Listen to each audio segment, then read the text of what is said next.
हाँ जी, तो नमस्कार, एक बार फिर से आपका स्वागत है करंट की इस महत्वपूर्ण क्लास में। अगर आप राजस्थान के किसी भी एग्ज़ाम की तैयारी कर रहे हैं, तो ये क्लास आपके लिए काफ़ी महत्वपूर्ण होने वाली है। तो इसको ध्यान से देखना और नोट्स बनाते हुए चलना, ठीक है? आज है 4 जून 2026 सुबह के 7 बज चुके हैं, तो चलिए कुछ सुर्खियों के साथ आज की क्लास को शुरू करते हैं। प्रशासनिक डिजिटलीकरण का नया कीर्तिमान, सड़क नेटवर्क के सुदृढ़ीकरण की नई सौगात, डेयरी क्षेत्र में पारदर्शिता और तकनीक, कृषि क्षेत्र में बिजली आपूर्ति का विस्तार, खेत बचाओ अभियान की राष्ट्रीय पहल, विद्युत उत्पादन का सर्वश्रेष्ठ प्रदर्शन, सामाजिक न्याय का मंडाना मॉडल। ठीक है, तो ये रहा अपना पहला क्वेश्चन। अब देखो, राजकाज प्लेटफॉर्म के संबंध में निम्नलिखित कथनों पर विचार करिए। कौन सा प्लेटफॉर्म है? राजकाज प्लेटफॉर्म। तो देखो, पहला कथन कह रहा है हमारा कि अप्रैल मई 2026 के दौरान इस प्लेटफॉर्म पर राज्य स्तर पर 9.22 लाख ई फाइलों का निस्तारण किया गया। तो ठीक बात है, बिल्कुल। राजकाज प्लेटफॉर्म पर 9.22 लाख ई फाइलों का निस्तारण सफलतापूर्वक किया गया है। ठीक है, वर्तमान में राज्य के 71 प्रशासनिक विभागों और 57,000 से अधिक कार्यालयों को इस एकीकृत डिजिटल मंच से जोड़ा जा चुका है। बिल्कुल ठीक बात है ये भी। राजकाज 2.0 के अंतर्गत कार्मिकों के लिए अचल संपत्ति विवरण और वार्षिक मूल्यांकन प्रतिवेदन ऑनलाइन प्रस्तुत करने की सुविधा उपलब्ध है। बिल्कुल, ये भी ठीक बात है। अब राजकाज प्लेटफॉर्म क्या होता है कि जो जो भी अपने प्रशासनिक कार्यवाही जो होती है, ठीक है, इन सबको जो है डिजिटल रूप से जो है सिक्योर करना। इसमें क्या होता है कि सारा जो डेटा होता है वो डिजिटल रूप से सुरक्षित रहता है, जिसमें पारदर्शी तरीके से और ज़्यादा फास्ट तरीके से काम हो सके, इसके लिए जो है राजकाज प्लेटफॉर्म जो है ये शुरू किया गया था। ठीक है, तो अपना सीधा सा आंसर हो जाएगा ऑप्शन डी। इसमें कथन 1, 2 और 3 तीनों ही जो कथन हैं वो सारे सही हो जाएंगे। ठीक है, बढ़ते हैं नेक्स्ट क्वेश्चन की तरफ। मुख्यमंत्री भजनलाल शर्मा के नेतृत्व में बजट घोषणाओं के क्रियान्वयन हेतु सड़क निर्माण एवं सुदृढ़ीकरण कार्यों के लिए कितनी वित्तीय सहमति प्रदान की गई? ये देखिए, बजट घोषणा के अंतर्गत दोस्तों आपको पता हो तो 882 882 882.54 करोड़ जो वित्तीय सहमति जो थी वो प्रदान की गई थी। इसमें 137 जो है अलग अलग अलग जो जिलों में 137 जो सड़क हैं उनका निर्माण और उनका जो है रख रखाव के लिए जो है 882.54 करोड़ रुपए जो है वित्तीय सहायता प्रदान की गई थी। ठीक है, तो 137 जो सड़क हैं उनका जो है निर्माण किया जाएगा और इन्हीं में जो शामिल है कि जो सड़कों में पेंच लगाने हैं या फिर उनका रखरखाव करना है, उनको सही करना है, उनका निर्माण वगैरह, तो इसके लिए 882.54 करोड़ रुपए की जो है वित्तीय सहायता प्रदान की गई थी बजट घोषणाओं में। ठीक है, तो अपना ऑप्शन सी जो है ये करेक्ट आंसर हो जाएगा। ठीक है, नेक्स्ट क्वेश्चन की तरफ चलें। राजस्थान में डेयरी नेटवर्क को मजबूत करने और पारदर्शिता लाने के संबंध में निम्नलिखित में से कौन सा प्रावधान लागू किया गया है? तो कथन को ध्यान से देखना। डेयरी समितियों के लिए बीएमसी स्थापना हेतु केवल सरकारी पूंजी निवेश अनिवार्य है। नहीं, ये गलत हो जाएगा, क्योंकि यहाँ पे सिर्फ सरकारी पूंजी निवेश अनिवार्य नहीं है, यहाँ पे निजी स्वामित्व वाली जो पूंजी है वो भी निवेश कर सकते हैं। ठीक है, और बीएमसी का सीधा सा मतलब होता है बल्क मिल्क सेंटर। ठीक है, यहाँ पे क्या होता है कि जो दूध जो है उसको अपन बड़ी भारी मात्रा में ठंडा करने के लिए या फिर उसको सिक्योर करने के लिए सेंटर जो है, समितियां जो है अपन स्थापित करते हैं। ठीक है, तो उसके लिए ये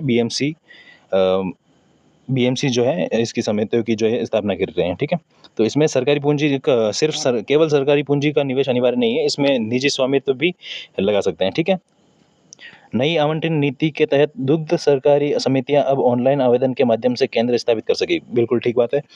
अब जो ये आवंटन वगैरह होगा और जो अप्लाई होगा, ये सारा जो प्रोसेस होगा वो ऑनलाइन माध्यम से ही होगा। ठीक है, इसमें आप अगर सहकारी समितियों के लिए अगर आवेदन करना चाह रहे हैं तो ये प्रक्रिया पूरी ऑनलाइन ही होगी और ऑनलाइन ही इसका जो है आवंटन प्रदान किया जाएगा। केवल जयपुर और राजसमंद में ही नए प्रोसेसिंग प्लांट स्थापित किए जाएंगे? नहीं, ऐसा नहीं है। जयपुर और राजसमंद के अलावा भी जैसे पाली हो गया, कोटा हो गया, ठीक है, और भीलवाड़ा के कुछ प्रमुख एरिया हो गए। ठीक है, तो ये भी जो है शामिल है। ठीक है, तो सिर्फ जयपुर और राजसमंद जो है यहाँ पे प्रोसेसिंग प्लांट स्थापित किए जाएंगे, ये कथन अपना पूरा गलत हो जाएगा। ठीक है, पशुपालक के लंबित भुगतानों को 6 महीने की समय सीमा में निपटाने के निर्देश दिए गए हैं। तो पशुपालक के जो भी लंबित भुगतान है वो 6 महीनों की समय सीमा नहीं है, यहाँ पे त्वरित कार्रवाई करनी होगी। 6 महीने ही नहीं, बिल्कुल 1 दिन का भी समय नहीं दिया गया है।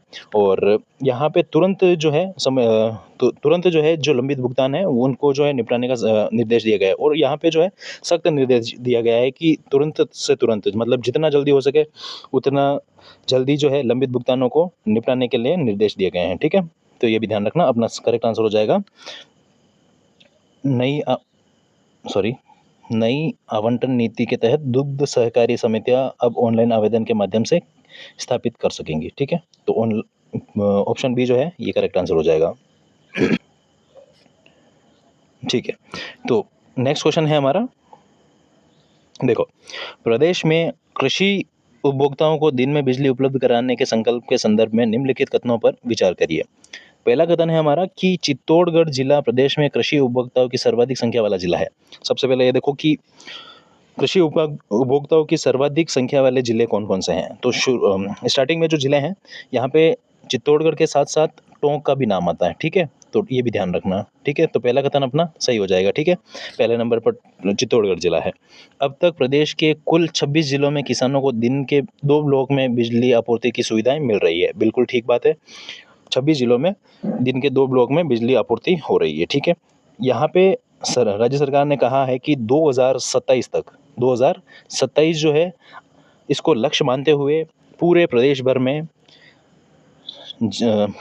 भर में किसानों को जो है दिन के 2 ब्लॉक में बिजली आपूर्ति की जाएगी। ठीक है, पूरे प्रदेश भर में। ठीक है, तो ये लक्ष्य रखा है 2027 का। फिर आगे बढ़े।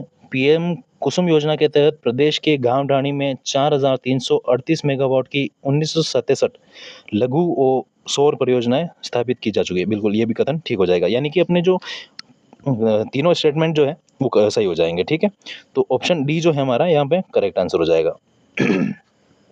ठीक है, नेक्स्ट देखते हैं।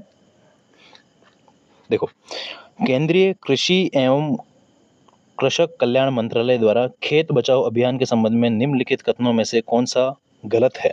ठीक है, गलत कथन।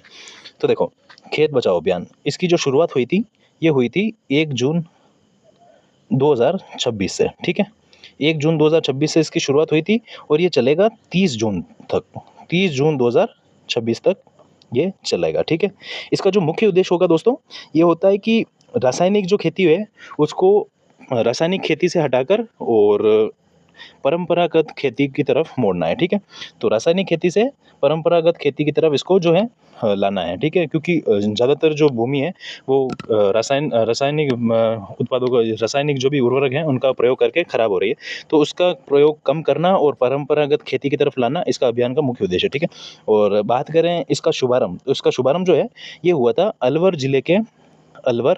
जिले के बगड़ राजपूत ग्राम में। ठीक है, बगड़ राजपूत ग्राम में इसका शुभारंभ हुआ था। ठीक है, और शुभारंभ किया था आपने राज्य कृषि और कृषक कल्याण जो मंत्री हैं उनके द्वारा। अब आप मुझे बताओ कि राज्य कृषक और कल्याण मंत्री जो है कौन है। ठीक है, तो देखो, अपना पहला स्टेटमेंट है कि इस अभियान की शुरुआत जो है 1 जून 2026 से की गई है। ठीक है, तो बिल्कुल करेक्ट आंसर हो जाएगा ये। ठीक है, यह अभियान देश भर में 30 जून 2026 तक संचालित होगा। बिल्कुल ठीक बात है ये भी। इस अभियान का मुख्य उद्देश्य रासायनिक खेती से परंपरागत खेती पद्धति की ओर लौटना है। ठीक है, और इस अभियान का शुभारंभ अलवर जिले के ग्राम बगड़ राजपूत से किया गया है। तो बिल्कुल ये भी ठीक हो जाएगा। तो आपको लग रहा होगा कि इसमें से गलत आंसर कौन सा है, तो इसमें से गलत आंसर कोई भी नहीं है, चारों आंसर जो है ये करेक्ट है। ठीक है, तो अपने जो है मैंने आपको पूछा था कि कृषि और कृषक कल्याण जो मंत्री हैं वो कौन है, तो कौन है आप बताओ मुझे कमेंट करके। ठीक है, हाँ आपको बताना है, वेट कर रहा हूँ मैं।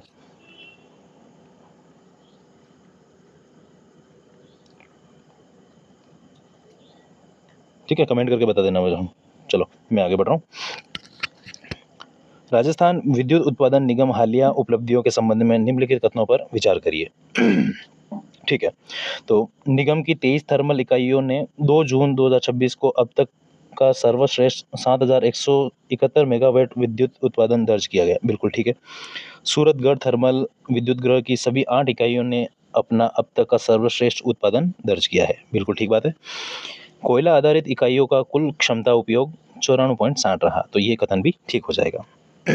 आपको मुझे बताना है एक बार कि सूरतगढ़ थर्मल विद्युत गृह जो है कहाँ पे स्थित है, ठीक है। कमेंट करके इसका आंसर देना, ठीक है। अपने जो तीनों स्टेटमेंट है ये करेक्ट हो जाएंगे, तो ऑप्शन डी जो है ये हमारा करेक्ट आंसर हो जाएगा, ठीक है। ऑप्शन डी, ठीक है। आपको बताना है सूरतगढ़ थर्मल विद्युत गृह कहाँ पे स्थित है, कौन से जिले में, ठीक है। नेक्स्ट देखें, ये देखो, कोटा जिले का मंडाना आवासीय विद्यालय चर्चा में क्यों है। कोटा जिला, अब सबसे पहले देखो ये मंडाना कहाँ है, कोटा से लगभग 35 किलोमीटर की दूरी पर जो है मंडाना है, ठीक है। कोटा जिला के मंडाना आवासीय विद्यालय चर्चा में क्यों है, तो ये मंडाना जिला जो है ये चर्चा का विषय में है, क्योंकि यहाँ पे जो 10वीं और 12वीं, ठीक है, 10वीं और 12वीं का जो रिजल्ट आया है यहाँ पे है, इन्होंने 100% जो है सफलता हासिल की है। और 100% सफलता हासिल करने वाले कौन से बच्चे हैं, कौन से विद्यार्थी हैं, ये जुड़े हैं भिक्षावृत्ति से, ठीक है, भिक्षावृत्ति से। यानी कि जो भीख वगैरह मांग कर, या जिनकी आर्थिक स्थिति ठीक नहीं है, आर्थिक स्थिति तंग है, वो जो विद्यार्थी हैं उन्होंने 10वीं और 12वीं में 100% सफलता हासिल की है। 51 बच्चे थे ये 10वीं और 12वीं में, ठीक है। तो इन 51 बच्चों ने लगभग 100% सफलता हासिल की है। 80% से ऊपर इन्होंने प्रतिशत बनाए हैं, ठीक है। तो ये अपने आप में बहुत बड़ी बात है कि जिनका मतलब खाने का पूरा नहीं हो रहा है, जो आर्थिक रूप से सक्षम नहीं है, उन्होंने मतलब पढ़ाई में अपना इतना अच्छा जो है योगदान दिया है, ठीक है। तो आप भी अपनी पढ़ाई को बहुत अच्छा बना सकते हो, ठीक है। आप सोचो कि ये बच्चे जो हैं, ये विद्यार्थी जो हैं, इनका मतलब स्तर क्या है, इनके पास मतलब खाने के लिए कुछ प्रॉपर जो है खाना नहीं है, कुछ रहने के लिए कुछ घर नहीं है, आर्थिक रूप से इतने सक्षम नहीं है कि कुछ पढ़ सकें, कुछ किताबें ला सकें, लेकिन आपके पास ऐसी स्थिति नहीं है। मतलब आप सब कुछ मतलब लगभग इनसे तो मतलब ज़्यादा कुछ अफोर्ड कर ही सकते हो, लेकिन आपकी पढ़ाई नहीं हो रही है, तो इसके ज़िम्मेदार कौन है, तो इसके ज़िम्मेदार आप स्वयं हैं। आप पढ़िए, ठीक है, प्रॉपर तरीके से, और अपना जो है सपना पूरा करिए, ठीक है। इससे ज़्यादा मैं कुछ नहीं कहूँगा। तो ऑप्शन ए जो है हमारा करेक्ट आंसर हो जाएगा, ठीक है। नेक्स्ट है अपना सिलेक्शन को पक्का करने वाला प्रश्न। देखो, वंदे गंगा जल संरक्षण जन अभियान 2026 के संबंध में निम्नलिखित गतिविधियों में कौन सी गतिविधि हाल ही में प्रदेश भर में आयोजित की गई थी। तो यहाँ ऑप्शन दे रखे हैं, आपको कमेंट करके बताना है कि इसमें से इसका कौन सा करेक्ट आंसर है, ठीक है। कमेंट करना है और आंसर बताना है, ठीक है। बाकी अपन मिलते हैं कल की क्लास में। 3 जून का रिवीजन आप कर लेना, ठीक है। रिवीजन तो ऐसा है कि जब तक आप नहीं बोलोगे कि हाँ कल के प्रश्न रिवीजन में ऐड करो, तब तक मैं नहीं करूँगा। आपको कमेंट करके बोलना पड़ेगा कि रिवीजन ऐड करना है, तो मैं करूँगा, बाकी रिवीजन आपको ही करना है, ठीक है। ठीक है, तो बाकी अपन कल मिलते हैं, और तब तक के लिए अपना ध्यान रखना, पढ़ाई अच्छे से करते रहना, रिवीजन टाइम टू टाइम करना। बाकी मिलते हैं कल की क्लास में, ठीक है। Thank you.